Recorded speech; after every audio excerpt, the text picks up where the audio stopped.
পরবর্তীকালে খোঁজ নিয়ে দেখলাম খালি সাগর আর নামখানা থেকে ৩৫,০০০ যুবক যুবতী আমাদের সরকারের মাধ্যমে যুব সাথীতে ১৫০০ টাকা করে পেয়েছেন। হ্যালো এভরিওয়ান, এই মুহূর্তে যুবসাথী নিয়ে একটা বড় আপডেট।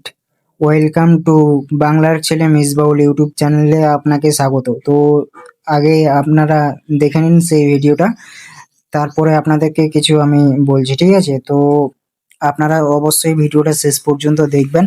এটাই আপনাদেরকে লাস্ট ভিডিও, মানে যুবসাথীর বিষয়ে লাস্ট ভিডিও হতে চলেছে। এই ভিডিওটা যদি আপনারা ফুল ওয়াচ করে নেন তাহলে আপনাদেরকে আর কোনো ভিডিও দেখার দরকার পড়বে না।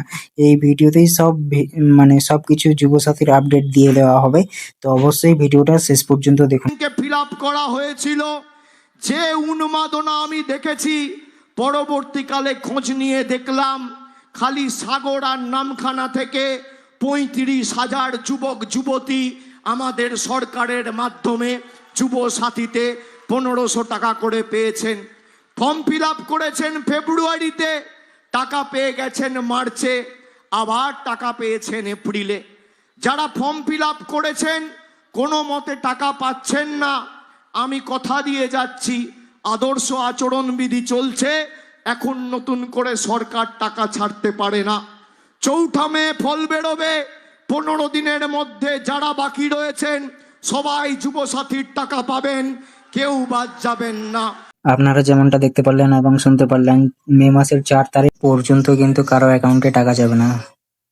সে যেটাই টাকা হোক না কেন, যুবসাথী, লক্ষ্মী ভান্ডার, বয়স্ক ভাতা, বিধবা ভাতা, যেটাই হোক না কেন, কারো অ্যাকাউন্টে কিন্তু কোনো টাকা যাবে না। তো এই নিয়ে আজকের ভিডিও ছিল, এতদূর পর্যন্তই। ভিডিওটি ভালো লাগলে অবশ্যই লাইক করবেন, কমেন্ট করবেন কার কি অবস্থা, কে টাকা পেয়েছেন, কে টাকা পাননি এখন পর্যন্ত। ভিডিওটা ভালো লাগলে অবশ্যই চ্যানেলটি সাবস্ক্রাইব করবেন, ঠিক আছে?